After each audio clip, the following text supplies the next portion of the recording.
오늘 하나님께서 오후 예배 가운데 주시는 은총의 말씀은 신약 성경 에베소서 4장 25절로부터 32절까지의 말씀입니다. 에베소서 4장 25절에서 32절 한 절씩 교독하겠습니다. 그런즉 거짓을 버리고 각각 그 이웃과 더불어 참된 것을 말하라. 이는 우리가 서로 지체가 됨이라.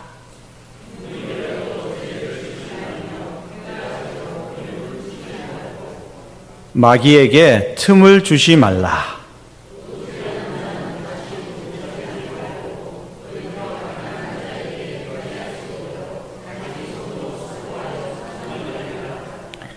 무릇 더러운 말은 너희 입 밖에도 내지 말고 오직 덕을 세우는 데 소용되는 대로 선한 말을 하여 듣는 자들에게 은혜를 끼치게 하라.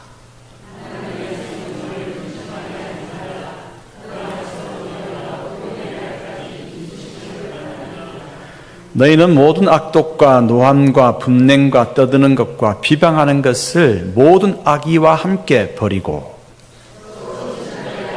불쌍히 여기며 서로 용서하기를 하나님이 그리스도 안에서 너희를 용서하신과 같이 하라. 아멘. 에베소서 4장 25절로부터 32절 말씀 읽었습니다. 바로 요 앞에 우리가 읽은 이 앞에 어떤 말씀이 있느냐 하면 하나님을 따라 의와 진리의 거룩함으로 지으심을 받은 새 사람을 입어라 그랬거든요. 새 사람을 입어라. 이제 우리는 예수 그리스도를 말미암아서 새 사람이 되었습니다. 새로운 이제 피조물로 이제 거듭나게 되었습니다. 그렇다고 한다면 새 사람의 삶은 어떤 삶일까? 어떤 삶을 살아야 하는가? 새 사람이 가져야 할, 행해야 할 삶에 대해서 이제 바울은 25절로부터 32절까지 7가지를 말씀해 줍니다. 자, 그러면 오늘 본문의 말씀을 통해서 새 사람이 된 성도들이 행해야 할 7가지 구체적인 지침에 대해서 알아보도록 하십시다. 먼저는 거짓말하지 말고 정직하라 하는 것입니다. 새 사람으로서 해야 할 첫 번째 삶의 지침이 거짓말하지 않는 것이고 거짓말하지 않는 것과 동시에 정직을 말하는 것입니다. 마귀는 거짓의 압이라고 성경은 기록하고 있습니다.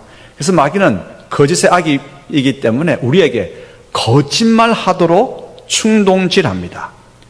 우리 옛사람은 거짓에 익숙해 있을지라도 새 사람은 어떻게 해야 됩니까? 새 사람은 정직해야 하죠. 정직이 새 사람의 첫 번째 삶의 지침임을 기억하십시다. 그러므로 우리 일상생활 속에서 서로 만나는 모든 사람과의 관계 속에서 우리는 정직해야 됩니다. 정직해야 되고 회사나 기업을 운영하면서도 우리는 정직해야 되고 정직한 세상을 만들어가는 기독교인이 되어야 하겠죠. 두 번째는 분을 내지 않는 것입니다. 화를 내지 않는 것입니다. 우리가 분노하게 되면 마귀에게 공격할 틈을 주게 됩니다. 구원으로 부름받은 공동체인 교회는 하나 되어야 되죠. 힘써 하나됨을 지키라라고 사도 바울은 고민하고 있는데 하나됨을 지키기 위해서는 분을 내지 말아야 합니다. 하나의 공동체를 깨뜨리는 일이 뭔지 아십니까? 그것은 분내는 일이거든요. 분을 내게 되면 자기 자신도 스스로를 통제하기 힘들어요. 그리고 분을 내게 되면 그 분에 대한 대상이 있잖아요. 그 사람은 마음이 상하죠. 아픔을 겪게 되죠. 그래서 공동체는 서로 마음이 상하고 갈등을 빚게 됩니다. 마귀는 어떻게든 공동체를 4분 5열시키려고 합니다. 그래서 마귀는 사람들로 하여금 화를 내게 함으로써 공동체의 차분한 감정도 흐트러 버리게 만들고 공동체의 하나됨도 깨뜨리게 만들죠. 그래서 새 사람이 되었다. 첫 번째, 정직하자. 두 번째, 분을 내지 말자. 그리고 세 번째 뭐냐면 도둑질 하지 말라라고 하는 것입니다. 이 세 사람은 예전에는 도둑질 했다 할지라도 이제는 남을 해치고 남에게 피해를 끼치는 일 그만두어야 합니다. 오히려 새 사람이 되었기 때문에 이웃을 어떻게 해요? 구제하고 돕고 베푸는 일 힘써 감당해야 되겠죠. 네 번째입니다. 네 번째, 선한 말을 하는 것입니다. 선한 말. 더러운 말을 삼가고 선한 말 하는 것. 이런 말이라고 하는 것은 사람의 인격을 그리고 신앙을 드러냅니다. 그러므로 이 말이 신앙과 인격을 드러낸다고 한다면 오늘 사도 바울이 새 사람이 되었느냐, 새 사람으로 출발하려고 하느냐, 그러면 너희는 선한 말을 하라라고 말하고 있습니다. 그러므로 우리는 욕은 물론이거니와 불평과 불만의 말 해서는 안 되겠죠. 시기와 악담하는 말 그쳐야 되겠죠. 험담하고 낙심케 하는 말을 하지 말아야 합니다.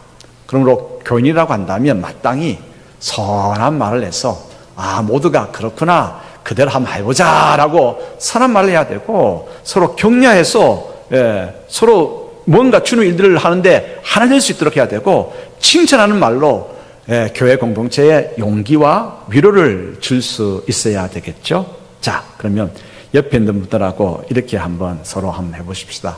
네 가지 먼저 한번 해보십시다. 자, 오른쪽에 있는 분들이 옆에 있는 분들에게 정직하십시다. 자, 그럼 들은 분이 또 옆에 있는 사람에게 분을 내지 마십시다. 세 번째, 도둑질하지 마십시다. 네 번째, 선한 말을 하십시다. 네. 그 다음에 이제 다섯 번째, 여섯 번째, 일곱 번째인데, 이 다섯 번째, 여섯 번째, 일곱 번째는 서로 상호관계예요. 이게 상호관계라고 하는 것이 내가 이렇게 하면 메아리와 같이 야호 하면 야호가 오지, 야호 했는데 뭐라카노라고 하는 말이 절대 오지 않습니다. 그죠? 야호 하면 야호가 옵니다. 상호관계인 거예요. 서로 친절하라고 하는 것입니다. 친절은 모두를 기쁘게 합니다. 공동체를 또 하나 되게 합니다. 친절은 상호관계적인 행동이기 때문에 내가 친절을 베푸면 상대도 나에게 친절하게 되어 있습니다. 근데 내가 화내고 그렇게 하면 상대도 화낼 수밖에 없죠. 그러므로 여러분, 거울 앞에서 내가 아무리 거울 앞에서 좋은 것을 돌아오기를 바라면서 인상 찡기려 보십시오. 그 거울이 나에게 뭐라고 하는가? 좋은 거 주겠습니까? 그러므로 서로 친절해야 됩니다. 상호관계이기 때문에. 그래서 오늘 사도 바울은 서로라고 하는 말을 다섯 번째, 여섯 번째, 일곱째에는 서로 친절하고 서로 불쌍히 여기고 서로 용서하라고, 서로라고 하는 말을 넣고 있습니다. 그러므로 친절은 상호관계입니다. 내가 친절하면 상대도 친절합니다. 자, 옆에 있는 분들에게 한번 웃어주시기 바랍니다. 자. 근데 지금 인상 찡그리는 사람이 있습니까? 그 인상 찡그리는 사람이 이상한 사람이에요. 절대 그런 사람하고 가까이 있으면 안 돼요. 내가 웃으면 상대가 웃습니다. 친절이라고 하는 것은 내가 내 앞에 있는 상대를 존중히 여기는 것입니다. 존중히 여기기 때문에 친절하게 대하는 것입니다. 또한 존중히 여기는 것은 어서 오십시오라고 환대하는 것입니다. 환대. 그래서 사람은 어느 곳에 머물고 싶으냐? 친절한 곳에 머물고 싶은 거예요. 가게, 친절한 가게에 가고 싶지. 누가 무뚝뚝하게 500원이에요. 사든지 말든지. 이렇게 하면 누가 가겠습니까? 안 갑니다. 친절하게. 오늘 여러분들, 우리 교들 가운데 가게 운영하시는 분들이 있고, 또 기업 운영하시는 분들이 있죠. 또 학원 운영하시는 분도 있고, 친절하십시오. 누구에게나. 친절하면 다시 오고 싶습니다. 다시 오고 싶습니다. 가게, 학원, 기업, 교회, 친절한 곳에 사람이 모이는 것은 너무나 당연하죠. 우리 교회도 새신자들에게 친절하고 또 우리 모든 분들에게, 교우들에게 서로 친절하게 대하도록 하십시다. 친절은 상호관계입니다. 내가 다른 사람한테 무뚝뚝하게 대한다? 나도 모르는 사이에 내가 가게 갔을 때 이건 나요. 이렇게 했기 때문에 그 500원이에요. 라고 하는 반응이 오는 것입니다. 내부터 웃어보십시다. 웃고, 아유, 고맙습니다. 감사합니다. 예, 수고하십니다. 애쓰십니다. 라고 하면 친절을 베풀고 뭔가 도움을 주고 그렇게 하면, 예, 나에게도 친절이 오게 되어 있습니다. 사무실 앞에 그 문에 앞에 붙여놔 있습니다. 미십시오, 당기십시오. 사무실로 들어갈 때는 어떻게 해요? 사무실 들어갈 때는 당겨야 합니다. 사무실에서 나올 때도 당겨야 합니다. 왜 그런지 아십니까? 내가 사무실에서 나올 때 밀고 나오면 우리 사무실에 계단이잖아요. 위아래가 안 보이잖아요. 내가 밀고 나올 때 올라오는 사람이 안 보니까 올라오는 사람이 밀 때 부딪히면 안 되잖아요. 친절이라고 하는 것은 내 것을 먼저 생각하는 것이 아니라 다른 사람을 먼저 생각하는 것입니다. 문 하나 여는 것도 친절입니다. 내 쪽으로 당겨서 열고, 예, 사람이 오는가 하면서 나오는가, 친절이죠. 그렇습니다. 서로 친절하십시다. 친절한 교회 오고 싶죠. 불친절한 교회에 누가 가겠습니까? 오늘 새생명 초청주일에 우리 교우들께서 아주 친절히, 예, 우리 처음 오신 분들 대해 주시고 환영해 주시고 정말 잘하셨습니다. 친절하면 친절의 복이 임하게 됩니다. 여섯 번째, 서로 불쌍히 여기라라고 말씀하고 있습니다. 불쌍히 여기라. 우리가 하나님으로부터 불쌍히 여김을 받았잖아요. 죄인인 우리가 하나님께서 불쌍히 여기셔서 참 바뀌지도 않는 우리를 불쌍히 여기셔서 계속해서 하나님 마음 아프게 하는 우리를 불쌍히 여기셔서 끝까지 참으시고, 그렇습니다, 십자가의 은혜를 허락하여 주셨습니다. 우리는 불쌍히 여김을 받았잖아요. 불쌍히 여김을 받았기 때문에 나 또한, 예, 우리가 만나는 모든 일을 불쌍히 여기는, 예, 새로운 삶을 출발하는 성도로서의 생활을 할 수 있게 되기를 바랍니다. 어느 부분에 단점이 있고 지혜가 부족한 형제가 있을 수 있습니다. 그러면 어떻게 해야 되겠습니까? 불쌍히 여겨야 되죠.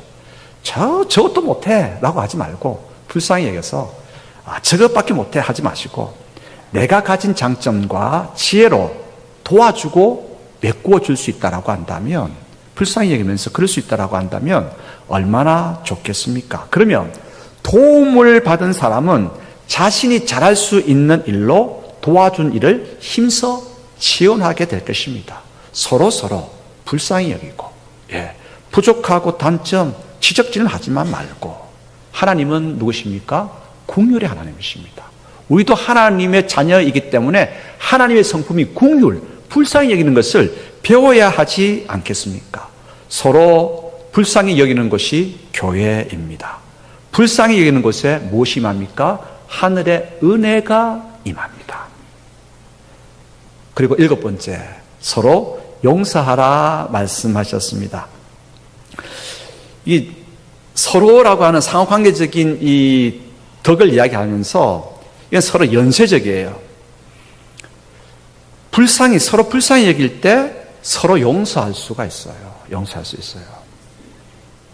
하나님께서 우리를 불쌍히 여기셨기 때문에 십자가의 은혜를 베풀어 주셨죠. 예.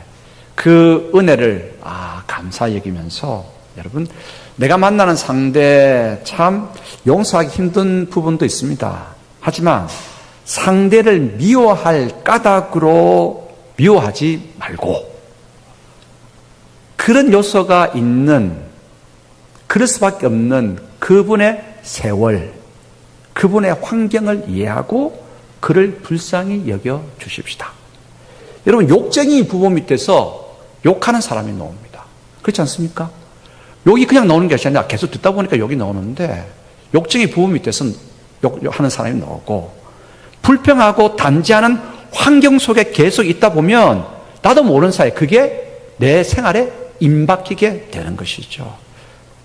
그런 환경 속에서 자랐구나, 그렇게 참 아픈 세월이 있었구나, 예, 이해해주고, 예, 그러면서 서로 용서하십시다.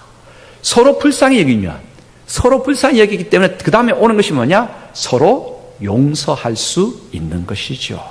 예, 서로 이해하면서 불쌍히 여기십시다. 여러분, 자, 제가 먼저 하겠습니다. 여러분, 저를 불쌍히 여겨주시기를 바랍니다. 자, 서로 가는 옆에 한번 또 해보십시다. 저를 불쌍히 여겨주시기 바랍니다. 네. 다 불쌍히 여겨줄, 왜? 다 환경과 이유와 까닭이 있죠. 서로 불쌍히 여겨주십시다. 하나님께서 우리를 그렇게 하셨기 때문에 우리도 서로 불쌍히 여기면 그리고 불쌍히 여기면 반드시 용서할 힘이 납니다. 용서의 힘은, 여러분, 용서할 힘이 생깁니까? 그 미운 사람을 어떻게 용서할 힘이 생깁니까? 용서할 힘은요, 용서를 받아봐야 됩니다. 내가 십자가의 사랑과 그 은혜를 풍성히 공급받고 그 은혜에 젖어질 때 내가 용서할 힘이 생기고요. 그동안 그 사람을 내가 내 입장을 바꿔놓고, 그런 환경이 있었구나. 그런 세월이 있었구나. 그래서 저 사람이 그렇게 되었구나. 그래서 불쌍히 여기면 용서할 힘이 생깁니다. 두 가지입니다.